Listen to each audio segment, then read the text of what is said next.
최근 일본을 넘어 전 세계를 떠들썩하게 했던 영상들이 있었는데요.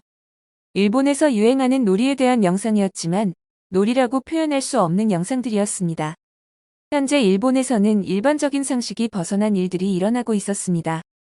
깨끗하고 고고한 이미지를 만들어가려고 노력하는 일본의 국민성에 반하는 충격적인 영상이 아닐 수 없었죠. 도를 넘는 장난들이 이어져 많은 사람들의 공분을 사고 있습니다.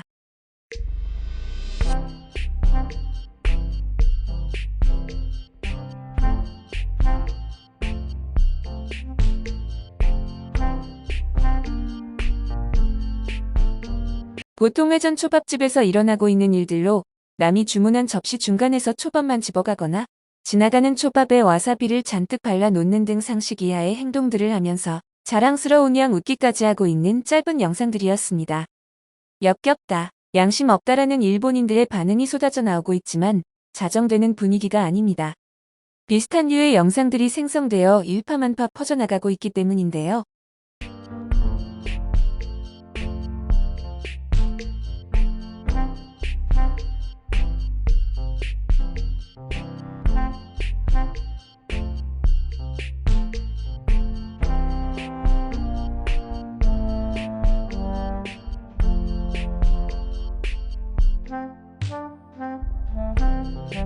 또 다른 영상에는 식당의 식기들뿐 아니라 지나가는 초밥들에 일부러 침을 묻히는 등 강도가 심해지고 있었습니다.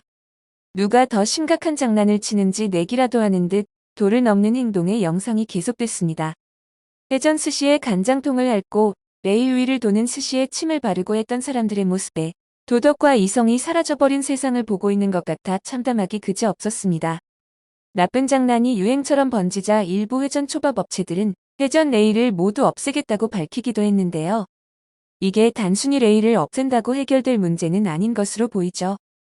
회전 초밥뿐 아니라 어디서든 내 것이 아닌 것에 손을 대지 않는다는 것은 약속하지 않아도 당연한 사회적 합의라고 할 수 있는 부분입니다.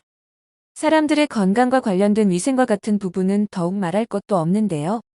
피해를 본 해당 업체들은 대응에 나섰습니다.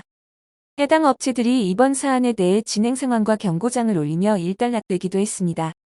현재 상황을 요약 보고한 내용으로 해당 업체는 경찰에 피해 신고를 했고 테러한 당사자와 보호자로부터 연락이 와서 직접 만나 사죄를 받았지만 계속해서 형사, 민사 양방면에 엄중 대처할 예정이라는 것이었습니다. 이 영상들로 인해 막대한 피해를 본 업체들은 160억 원 이상 손해를 보고 있다고 전해졌습니다. 그런데 더욱 중요한 것은 올라온 영상을 부모가 찍어줬다는 것이었죠. 잘못된 행동을 지적하고 고쳐줘야 하는 역할을 해야 할 부모가 함께 위와 같은 짓을 저질렀다는 것은 충격 그 자체가 아닐 수 없었습니다. 이는 우리나라에서뿐 아니라 해외에서도 크게 화제가 되고 있었는데요. 일본 회전 초밥 가게에서 비위생적인 장난으로 많은 사람들의 분노라는 타이틀로 해당 내용에 대해 알리고 있었습니다. 영국 BBC에서는 현재 일본 내에서는 위생적인 것에 자부심이 큰데 일부 유행처럼 번진 이상한 문화가 국가 이미지에 먹칠을 했다며 이야기하고 있었습니다. 일본 내 반응도 살펴볼 텐데요. 각 매체마다 주요하게 다루고 있었으며 기사마다 몇천 개에서 만 개가 넘는 반응들이 있었습니다. 옛날부터 있었고 SNS가 보급되어 눈에 보이게 되었을 뿐이다. 눈에 보이게 되어 대책을 취할 수 있게 되었기 때문에 반대로 좋은 것일지 모른다. 가벼운 장난입니다. 어릴 때 장난을 안 친 사람 없지? 왜 화제가 되고 있는지 신기하고 우스꽝스럽네요.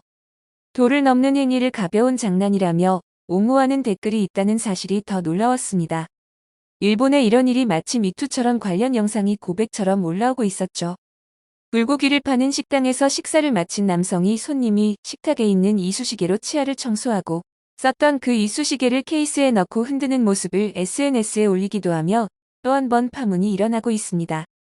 회전 초밥집 사건이 지난 1월 29일에 올라와 한바탕 파문이 일은 뒤 며칠 지나지 않은 시점이었기 때문이었죠. 사회적 문제로까지 거론되며 화제가 된 지 불과 일주일도 지나지 않아 식당에서의 위생 문제가 거론되는 일이 또 발생하고 그것을 자랑하듯 SNS에 올리는 행동은 누가 봐도 이해할 수 없을 것 같습니다. 방송에도 출연하는 일본의 게이오 대학교의 한 특임 교수는 최근 발생했던 일련의 사회 문제를 언급했는데요. 그는 기괴한 장난들을 실수로 칭하며 당신은 과거 몇 년간 거슬러 올라가도 어리석은 실수와 실패를 절대로 한 적 없다라고 말할 수 있을까? 라고 코멘트를 달기도 했습니다. 누구보다 앞장서 사회 문제를 파악하고 자정해야 할 교수라는 사람이 할 수 있는 소리인지 의심스러웠습니다. 식당의 위생과 관련한 기괴한 장난 외에도 유행하고 있는 일본의 놀이가 또 있었는데요. 이는 일본 젊은이들 사이에서 SNS를 통해 퍼져나가고 있는 영상이라고 하죠. 일본 나고야 시내에서 있었던 일이었습니다. 노숙자에게 음식을 사준다고 편의점에 데려가 고르도록 하고 계산 직전 앞에서 웃으며 도망가는 모습을 찍은 것이었습니다. 당하는 어르신의 허탈해하며 사려고 했던 것들을 가져다 놓기 위해 뒤를 도는 모습이 참 씁쓸하게 합니다. 이 영상을 본 사람들은 가슴 아파 못 보겠다. 나라도 계산을 해주고 싶다며 안타까워했습니다. 보통 일본 사람들은 민폐를 끼치는 것을 극도로 꺼려한다고 알려져 있는데요. 그들이 늘 강조하는 문화이기 때문입니다. 그럼에도 불구하고 일본에는 이런 비상식적인 일들이 일어나고 있었습니다. 전문가들은 일본에서 이런 기괴한 문화들이 자주 일어나는 것에 대해 분석했었는데요. 이는 집단주의와 원칙을 중시하는 일본 사회는 그 구성원이 굉장히 억눌린 삶을 살 수밖에 없다고 이야기하고 있습니다. 그러면서 패자부활전도 쉽지 않다고 하는데요. 그렇기 때문에 좀처럼 자기 자신을 드러내지 못하고 사는 일본인들이 점차 늘어나고 있다고 하죠. 그에 따른 스트레스로 인해 굴절된 욕망이 형성될 수밖에 없고 그것이 엽기 문화의 발달을 불러왔다고 분석하고 있습니다. 그런데 이런 기괴한 장난을 하는 사람들이 어느 나라에도 존재할 수 있습니다. 그것이 나라 전체 일이냐 판단해서도 안 되죠. 그러나 중요한 것은 어느 사회나 존재할 수 있는 일이지만 그 일들이 이슈가 되고 어떻게 반응하냐는 그 사회의 속성을 보여준다고 생각하는데요. 그러나 앞서 이야기한 것처럼 가벼운 장난으로 치부하거나 바른 말을 해야 할 지식인들이 나서서 실수라고 이야기하는 풍조가 만연해 있다는 사실이 더욱 문제로 보입니다. 사실 사회 문제를 개인의 문제로 치부하며 책임을 피하려는 모습은 하루 이틀이 아니었죠. 또한 어떤 이는 다음과 같은 댓글을 남기기도 했습니다. 반일 한국인 여행객이 흉내내지 않기를 기도하며 그 정도의 양심은 있다고 믿고 싶다. 일본에서 일어난 일을 한국 사람들을 걸고 넘어진다는 사실이 불쾌한 감정까지 들게 되었는데요. 한국 사람들의 양심을 걱정하기 전에 자신들의 양심을 먼저 챙겼으면 하는 바입니다. 영상을 끝까지 시청해주셔서 감사합니다. 구독과 좋아요는 영상 제작에 큰 힘이 됩니다.